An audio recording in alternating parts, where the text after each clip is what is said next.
Welcome to the West Wing Week, your guide to everything that's happening at 1600 Pennsylvania Avenue. This week, with the arrival of the historic superstorm Sandy, the president worked alongside FEMA officials and the American Red Cross, addressed the nation and federal agencies on emergency preparedness and recovery, and visited with some of those affected by the storm. That's October 26th to November 1st, or What's Brightest in America. I think we also saw what's brightest in America. On Friday, in anticipation of the upcoming holiday, White House staff brought their kids and family members into the Eisenhower Executive Office building to participate in the family trick-bo-treat event, with the halls of the building filled with fun costumes, scary bowls of candy, and bow-inspired decorations. On Sunday, with the storm approaching, the president traveled to FEMA headquarters in Washington, D.C.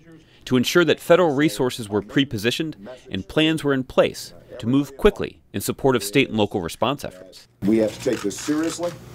The federal government is working effectively with the state and local governments. It's going to be very important that populations in all the impacted states take this seriously, listen to your state and local elected officials. My message to the governors as well as to the mayors is anything they need, we will be there. On Monday, as the storm neared landfall, the president urged residents in the path of Hurricane Sandy to heed warnings from local officials. The most important message that I have for the public right now is please listen to what your state and local officials are saying. When they tell you to evacuate, you need to evacuate. On Tuesday, the president met with his senior Homeland Security team in the Situation Room, then visited the Washington headquarters of the U.S. Red Cross, where he expressed his condolences to the families of those who were lost in the storm, and urged Americans across the country to come together in support of those whose lives were upended by the storm. Obviously, this is something that is heartbreaking for the entire nation, and we certainly feel profoundly for all the families whose lives have been upended and are going to be going through some very tough times over the next several days and perhaps several weeks and months. The most important message I have for them is that America is with you. We are standing behind you, and we are going to do everything we can to help you get back on your feet.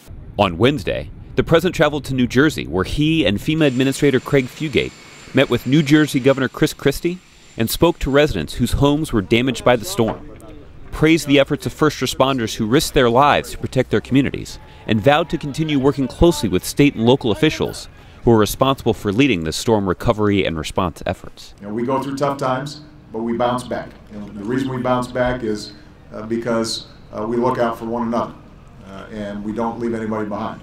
And so my commitment to the people on this block, the people of this community, and the people of this state is that that same spirit will carry over all the way through until our work is done. To find out more information on any of these topics or to see complete videos of these events, go to whitehouse.gov. And thanks again for checking out your West Wing Week. That's two things that are on right now. One is FEMA assistance, where you can call 1-800-621-FEMA and start registering. The other thing, 621 FEMA. Now, what does registering mean, Craig? You're going to talk to a person who's going to start getting information, find out where you live, find out what's going on, and get an inspector out there to take a look at your home and see what damages is. The second thing is, for everybody that has businesses, boats, or other types of commercial operation, Small Business Administration disaster loans. We'll be working with the governor to get centers set up here, but the thing I wanted to do is let you know, make the call, get started, and start helping people find a place to stay while we figure out how long it's going to take to fix and repair your homes. Right. Whether you're a renter or a homeowner.